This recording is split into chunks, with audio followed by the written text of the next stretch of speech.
Hi guys, welcome back. Let's learn how to easily disable the background updates in Telegram on iPhone and Android.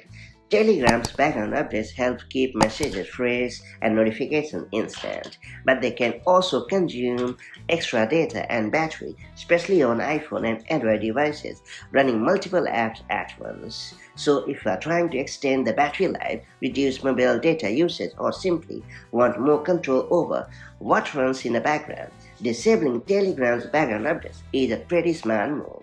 The process is simple and can make a noticeable difference in daily phone performance. That said, let me show you how it's done the right way.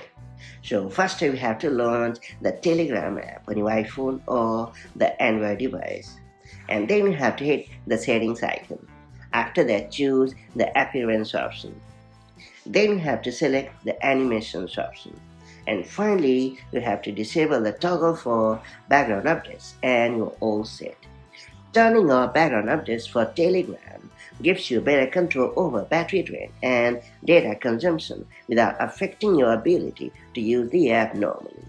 And once disabled, Telegram will only refresh when you open it, helping your device run more efficiently. Having said that, if device performance or battery life is your top priority, this small trick can deliver surprisingly big benefits. Now that you have unlocked this pretty handy feature, make the most of it to extend the battery life of your device, and I'll catch you up in the next one.